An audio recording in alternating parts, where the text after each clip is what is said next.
Hello, fellow travelers, and welcome to Travel to Mexico Now.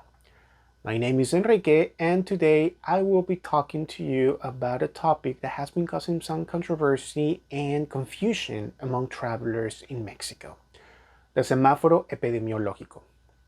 What is this semaforo epidemiologico? How does it work? And why should you even be concerned about it? Why should you even bother to understand what it is? Well, you should if you're planning to visit Mexico anytime soon. Mexico, like the rest of the world, was under full lockdown for almost 3 months last year. Well, the problem is that an indefinite lockdown, is not sustainable. So at some point, the economy had to reopen. And what is the solution that the government came up with? The semáforo epidemiológico. The semáforo epidemiológico is a color-coded system that was established by the Mexican federal government last year. It came into effect on June 1st under the new normal. This system evaluates the risk level of each state and establishes some guidelines that each state should follow to contain the spread of COVID across the nation. There are 4 factors to be considered under this system, which are the ICU occupancy rates, the positivity rates, the hospitalization trends, and the positivity trends. Simply put, the higher the number of active cases and hospitalization rates in a state, the more risk there is in that state. There are 4 colors under this system, which are green, orange, yellow, and green. Now, let's explain each one of these colors. What do they mean? But before doing that, it's important to make a distinction between 2 concepts, which are essential and non-essential activities. Essential activities include hospitals, drugstores, grocery stores, gas stations, bus stations, airports, government offices, among others. In the case of travel, unfortunately, most attractions, most businesses fall under the category of non-essential activities, such as the case of museums, parks, stadiums, casinos, nightclubs, etc. Now that we made the distinction between essential and non-essential activities, let's explain each one of the colors. Red. When a state is in red, that means that the state is at the highest risk level. In this case, technically everything is closed except for essential activities. But in the case of hotels, for example, they're allowed to operate at a 15% capacity only. Restaurants are only allowed to operate for takeout or delivery. But other than that, you won't be doing anything because museums, parks, stadiums, everything will be closed. Now, when a state is in orange, that means that it's at a high level.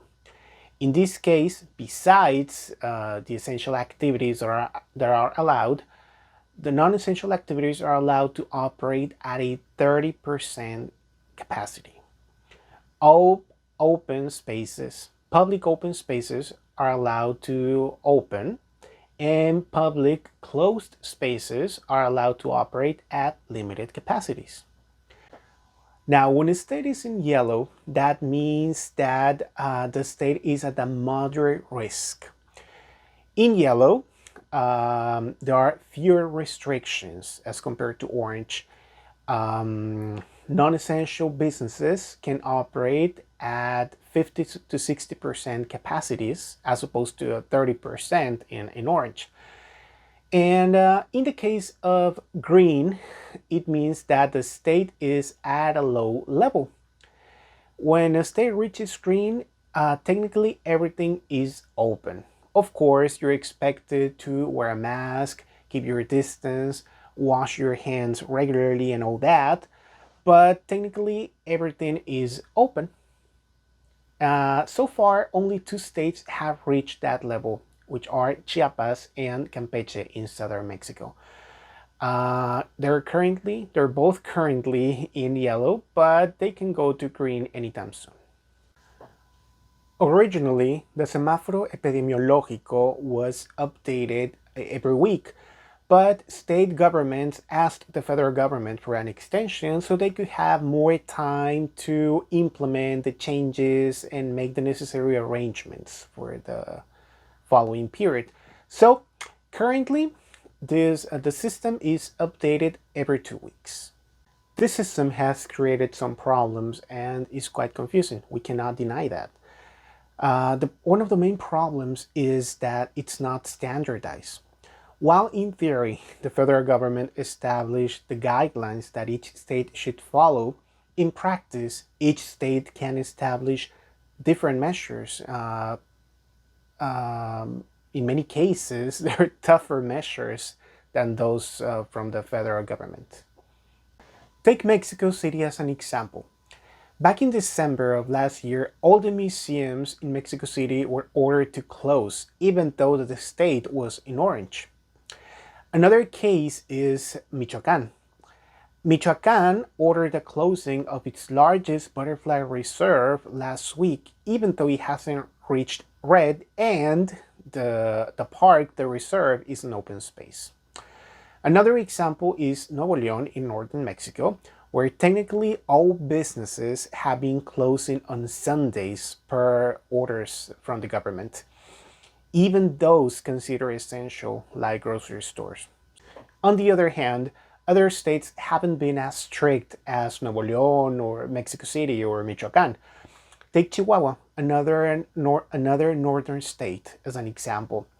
Chihuahua has the only passenger train in Mexico, and it has been allowed to operate ever since it reopened last year, and it has been in red many times after that. Another example is Guerrero. As we know, Guerrero has Acapulco, Ixtapa, and other famous beaches, and they're allowed to operate even though even though the state is currently in red. And yet, a third example is Estado de Mexico. This state is right next to Mexico City, and it's currently in red, but the governor announced that he would allow some businesses to reopen to help the economy. In the case of restaurants, they should only be allowed to operate for takeout or delivery, but in Estado de Mexico, they're allowed to receive guests and see them inside or outside. So this is not standardized at all. There are some gray areas and some discrepancies between what the local governments do and what the federal government says. So all of this adds to confusion. Now, you may be asking yourself, how does all of this affect me? Well, as a traveler, it affects you in many ways. For instance, you might be able to get to a certain destination either by plane or bus. You might be able to secure some lodging, but what about the facilities of the hotel or the place you're staying at? The swimming pool might be closed, the gym might be closed, the restaurant might be closed, the spa might be closed, and what about the rest of the tourist attractions in town?